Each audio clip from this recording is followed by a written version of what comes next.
What's going on, guys? Welcome back to another episode of Lockdown Coverage. If you guys are new to the channel, my name is Daniel. On today's episode, this is a Miami Dolphins news and updates video. Quickly, before I begin, I wanted to say rest in peace to arguably the greatest coach of all time, Shula. He did pass away a few days ago at the age of 90. Literally the Dolphins' best coach ever. Literally one of the best coaches of all time. Had 347 total wins, including postseasons, by far the most.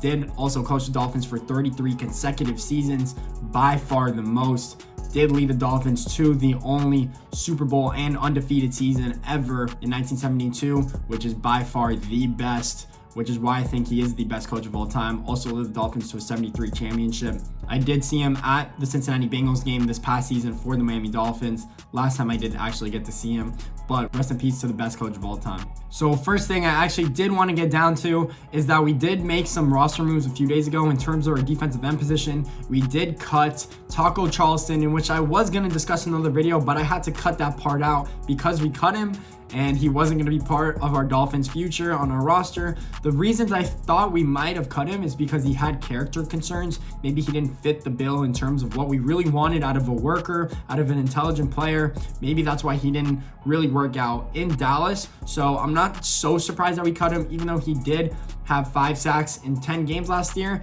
and he didn't even play. He got benched for the last 4 or 5 games of the season. So we did cut him.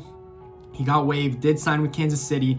But we also did get rid of Charles Harris, 2017 first-round pick, who's only had 3.5 sacks in his 3 years with the Dolphins. Obviously, that's not going to cut it. Even though we didn't cut him, we did trade him, which I can't believe we even traded him for a 2021 7th-round pick from the Atlanta Falcons. He did get traded to the Falcons, and they did decline his 5th-year option. Obviously, they're not going to keep a player for that much money if he can't produce, if he can't do anything with expectations. He always had great potential. I just didn't think he fit our scheme. He was a classic.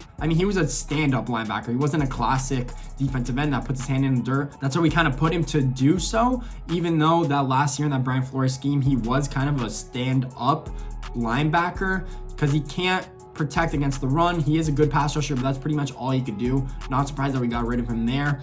And then we also did trim Albert Wilson's contract, which I did see coming, I would say. He had a $9.7 million cap hit, which is a lot of money for a slot wide receiver who barely played last year, barely produced anything because he was injured from 2018. So we reduced his cap hit from 9.3 to $3 million with incentives, I'm pretty sure, which is a big benefit for us. That means we cleared up more cap space for this year, could sign more free agents if we do need to do so, especially after training camp. If there's any injuries, if there's any players where we think we need to get better, there is a lot of free agents still available. Jadeveon Clowney is still a free agent, for God's sake, which was the best player in free agency to begin with. So we'll see what happens there.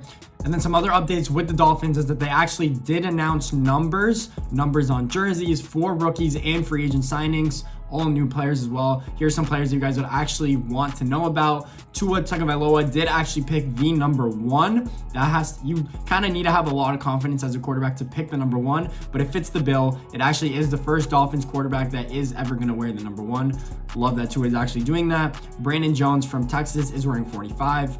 Noah Igbenogany, cornerback from Auburn that we drafted in the first round, is wearing 46. Kind of a weird number for a cornerback to be wearing. Probably after the roster cuts, he might get a better number, in my opinion. Robert Hunt, offensive lineman, offensive guard, is going to wear 68. Austin Jackson, left tackle from USC, is probably going to wear 73. Raekwon Davis is going to wear 98 from Alabama, and Curtis Weaver is going to wear 96. And then other players as well as in terms of free agents, Byron Jones is going to be wearing 24, so it's going to be 24 and 25 with Xavier Howard. Jordan Howard is going to change his number to 34. Matt Breida is going to be wearing 20 instead of 22. Kyle Van Noy is going to keep that classic 53 that he had with New England.